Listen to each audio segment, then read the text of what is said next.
Era un día prehistórico cualquiera hace 66 millones de años. La megafauna almorzaba con la megaflora. Nadie tenía la menor idea de que una catástrofe iba a ocurrir en 3, 2, 1. Un objeto espacial cuyo diámetro era igual al de la mitad de Manhattan chocó contra la Tierra. Según los científicos, este evento podría haber desencadenado una extinción masiva. Como resultado del cambio climático, alrededor del 75% de la flora y fauna murió. Casi todos los dinosaurios desaparecieron, excepto los primeros pioneros del cielo. Pero, ¿por qué los científicos piensan que el culpable de la tragedia era del espacio exterior? ¿Quién era el sospechoso aquí en la Tierra? ¿Cuáles fueron las pistas de la investigación? ¿Cómo se reunieron las pruebas? ¿Y hubo un asteroide en primer lugar?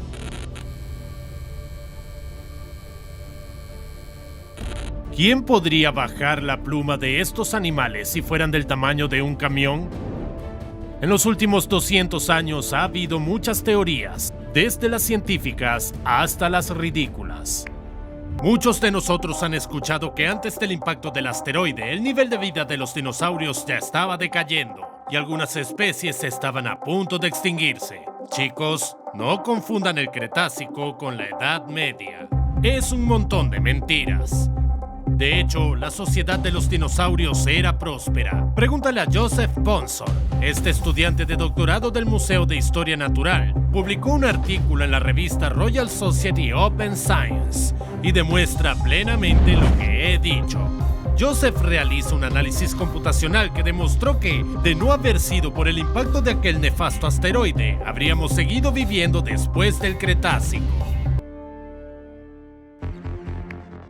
El físico Wallace Tucker y el paleontólogo Dale Russell obtuvieron la pista más sólida sobre el asesino. Dijeron que sabían quién había estado detrás de la extinción y acusaron a la supernova más cercana.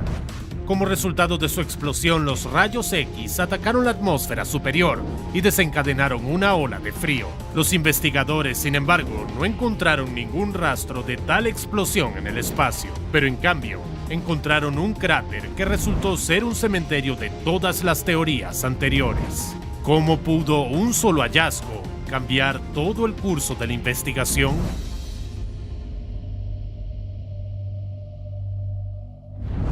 ¿Cómo pudieron determinar la escena del crimen y lo que se encontró allí?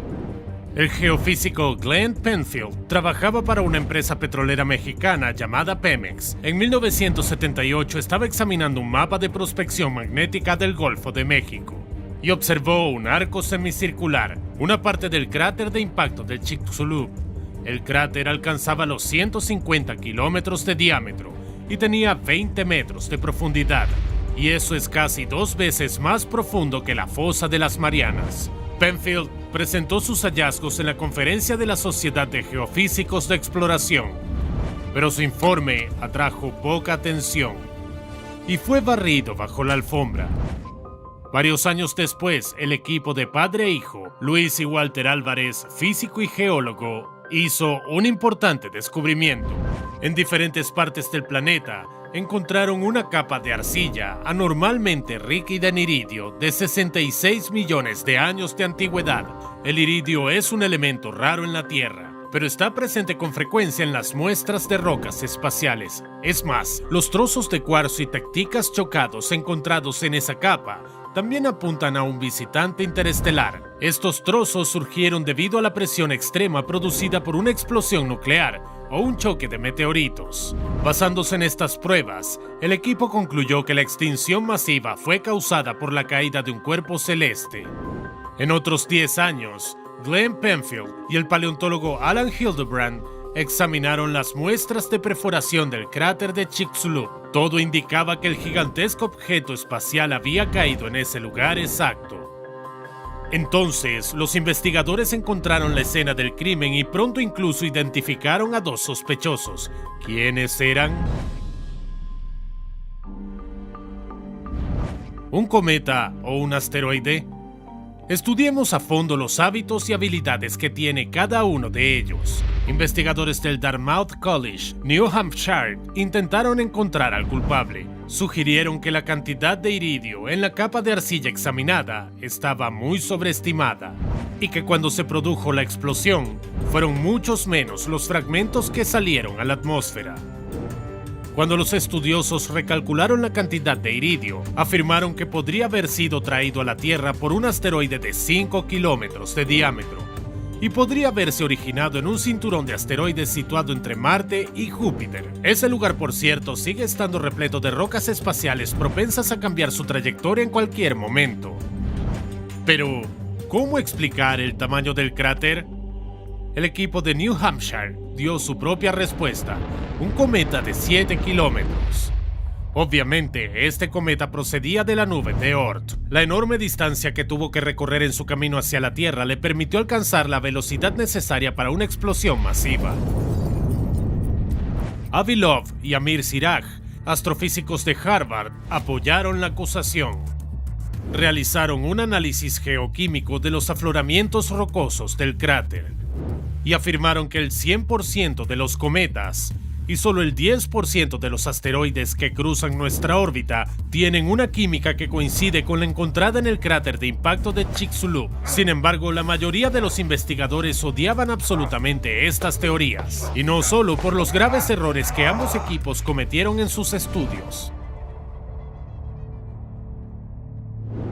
¿Cuáles eran los hechos que demostraban que todo aquello había sido culpa de un asteroide? Echemos un vistazo. Hecho número 1. Según las evaluaciones actualizadas, el objeto caído traía unas 250 toneladas de iridio. Un cometa de 7 kilómetros de diámetro no habría traído más de 200 toneladas, ya que los cometas están compuestos por elementos más ligeros y hielo.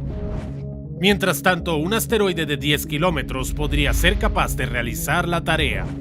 Hecho número 2. La última vez que un objeto masivo cayó sobre la Tierra fue hace 250 millones de años. Los cometas de este tipo golpean la Tierra aproximadamente una vez cada 4.000 millones de años, y la probabilidad de que acabara en el Chicxulub es inferior al 7%. Al mismo tiempo, los asteroides de 10 kilómetros caen cada 350 millones de años.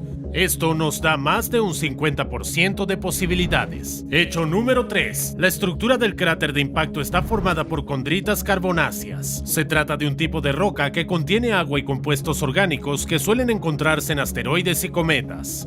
Sin embargo, ese subtipo de condrita es común solo para los asteroides. Como ves, los científicos han investigado muy bien este caso. Así que no hay ni una sombra de duda de que la culpa es de un asteroide. Hace 66 millones de años, 2 días antes del impacto, divisamos una pequeña luminaria en el cielo. Cada vez era más brillante. No pensamos que tuviera nada de malo, así que continuamos con nuestra rutina diaria. Los dinosaurios herbívoros masticaban la vegetación, los pterosaurios surcaban los aires y los mosasaurios chapoteaban en el mar. Pero un día después miramos hacia arriba y vimos que ya habían 2 soles. Uno de ellos se dirigía directamente hacia la Tierra. Esa bola de fuego, con una temperatura de 20.000 grados centígrados y una velocidad superior a 72.000 kilómetros, atravesó la atmósfera terrestre y se estrelló contra ella en la región de lo que hoy es México. En ese momento se produjo una explosión a gran escala y una onda de choque supersónica recorrió el planeta. Fue 1.000 millones de veces más potente que la bomba lanzada sobre Hiroshima. Seguro dirás que es imposible salir de algo así, pero es posible. Una cosa, confía en mí. Si te encuentras en el epicentro de la explosión, descansa en paz. Si no te quemas vivo, sufrirás quemaduras instantáneas de 3er grado por todo el cuerpo debido a la radiación térmica. Pero los afortunados que estén lejos del impacto del asteroide tienen posibilidades de sobrevivir. Primero, abastécete de tapones para los oídos. De lo contrario, un ensordecedor estampido sónico hará que te estallen los tímpanos, como ocurrió con los antiguos dinosaurios. Los escombros del cráter creado por el asteroide volarán hacia la órbita alrededor del Sol. Algunos de ellos pueden incluso llegar a Marte. Hay que tener en cuenta que los escombros que no volaron tan alto empezarán a caer a la Tierra más tarde. Así que intenta cavar un agujero para esconderte en un refugio. O mejor aún, cúbrete con alguna roca. Si tus patas son demasiado pequeñas para eso, no te asustes. Simplemente agáchate.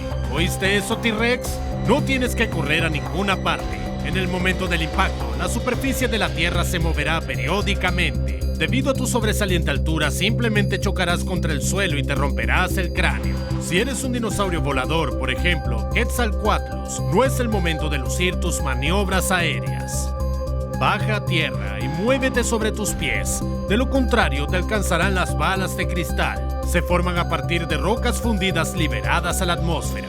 Al caer de nuevo a la tierra, se enfrían y forman sustancias vítreas. Entonces comenzará el diluvio. En nuestra época era un tsunami fenomenal, de unos 305 metros de altura. Es aproximadamente el doble de alto que el Buda del Templo de la Primavera. Aunque sepas nadar, no escaparás al impacto de una ola así. Pero terremotos, incendios y tsunamis no serán el fin. Luego vino la peor parte.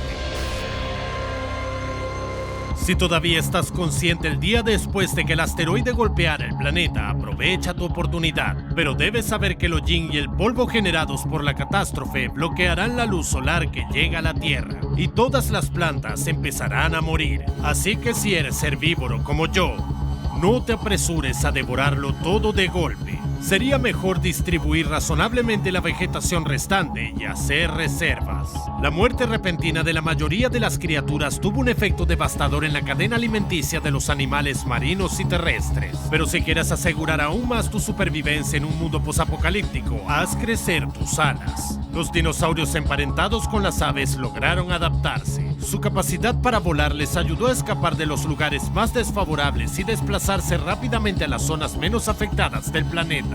Debido a su pequeño tamaño, las aves no necesitaban mucho alimento. Además, había suficientes insectos que también son criaturas muy resistentes.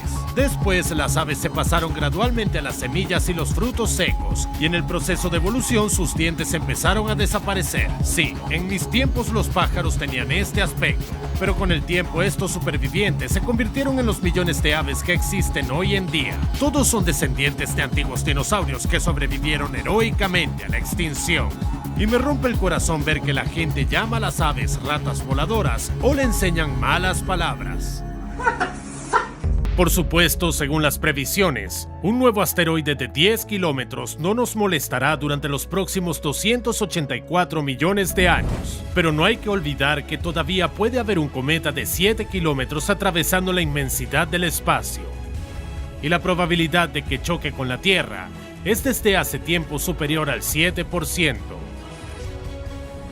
¿Qué nos ocurriría si un asteroide de 12 kilómetros de diámetro impacta contra la Tierra? La atmósfera terrestre no puede frenar los objetos espaciales de más de 600 metros de diámetro. Por eso, si un objeto así se estrellara con nuestro planeta a toda velocidad, dejaría un cráter de unos 170 kilómetros de ancho y se rompería en cientos de fragmentos rocosos. Si en ese momento estás en el epicentro del impacto, ni el búnker más profundo te salvará. Serás cegado por un destello de luz y simplemente te evaporarás. Todos los edificios en muchos cientos de kilómetros a la redonda serán arrasados por la onda expansiva, lo que provocaría un tsunami masivo alrededor del planeta que destruiría los edificios restantes. Pero eso no es lo peor todavía. Doug Robertson, geólogo de la Universidad de Colorado, cree que el principal peligro no es el asteroide en sí, sino sus restos. Durante la explosión, los trozos de roca y los restos de un meteorito pueden volar hasta 70 kilómetros de altura y 45 minutos después de la colisión se dirigirían de nuevo a la Tierra. Miles de pequeños meteoritos se incendiarían en la atmósfera y calentarían rápidamente nuestro planeta. Esto provocaría incendios masivos y destruiría toda la vida alrededor. Fue en este punto que hace 76 millones de años la mayoría de los dinosaurios se extinguieron. Y si esto ocurre en nuestra época, millones de personas morirán por la caída de un meteorito y los incendios. Pero, ¿cuál es la probabilidad de que un asteroide de este tipo golpee la Tierra? Los expertos de la NASA creen que el riesgo de impacto de un asteroide gigante es muy alto. Por eso, en 1992, el Congreso de Estados Unidos estableció un objetivo para la NASA. En los próximos 25 años tenían que detectar el 90% de los objetos cercanos a la Tierra mayores de 1 kilómetro. Un asteroide de este tipo podría causar graves daños en un radio de varios miles de kilómetros. Por si fuera poco, podría interrumpir las comunicaciones e incluso la navegación por satélite.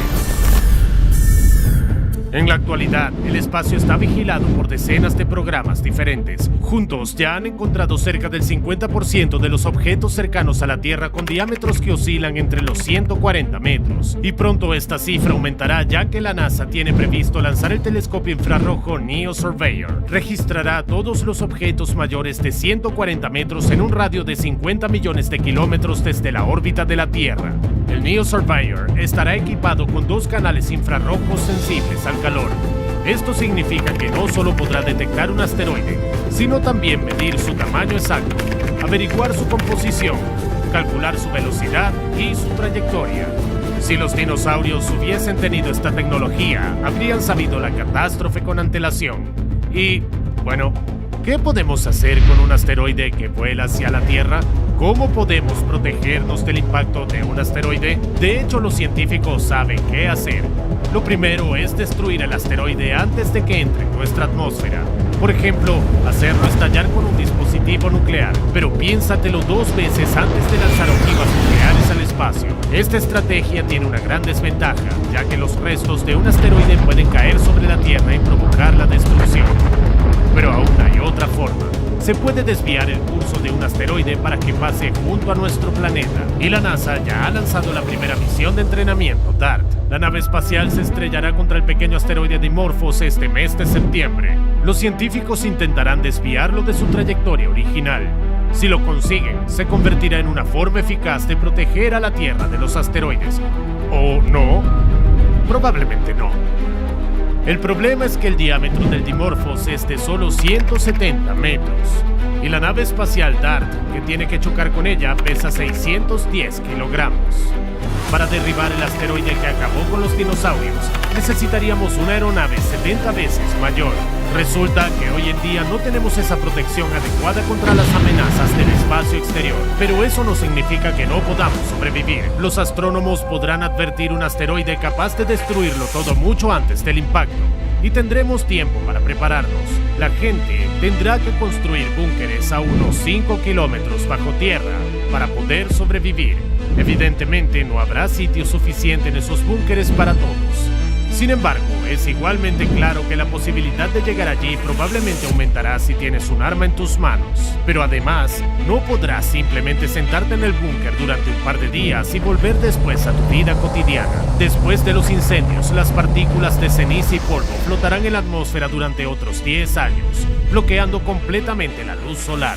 Así, la temperatura en el planeta bajará instantáneamente unos 28 grados. Y todas las plantas morirán. Les seguirán los animales herbívoros y finalmente los depredadores. Solo los que se hayan preparado con antelación podrán sobrevivir. Por ejemplo, los dinosaurios emplumados empezaron a evolucionar en aves mucho antes del impacto del asteroide. Y eso es lo que les salvó la vida. Estos animales eran más pequeños que otros dinosaurios, lo que significa que no necesitaban mucho alimento para sobrevivir. Poco antes del impacto del asteroide, algunos de ellos desarrollaron pico y se convirtieron en omnívoros. Se alimentaron de insectos, semillas de plantas y cualquier otra cosa que pudieron encontrar. La gente también tiene que estar preparada para que la comida en el búnker se acabe demasiado pronto. El principal problema es que no podemos cultivar plantas y animales de granja sin luz solar. Lo único que puede crecer en las catacumbas son los hongos. Así que si quieres sobrevivir tendrás 2 opciones. La primera es seguir el ejemplo de los dinosaurios emplumados y hacerte totalmente omnívoro. Lo más probable es que la fuente de proteínas para los humanos no sea la carne y los frijoles, sino las cucarachas. Según los científicos, son de los pocos que sobrevivirían al impacto del asteroide. ¿O eres un gran amante de los insectos? Entonces hay otra opción. Estás encerrado en un búnker con cientos de personas. Hoy son tus vecinos, pero mañana pueden ser tu cena potencial. En general, si tienes un arma y no tienes principios morales, estarás bien. Entonces, ¿sufriremos una extinción masiva? Elon Musk, por ejemplo, cree que sí. Algún día, un asteroide gigante volverá a chocar contra la Tierra, y de momento no tenemos ninguna protección contra él. ¿Y cuál es tu plan en caso de un apocalipsis? Haz que lo sepamos en los comentarios.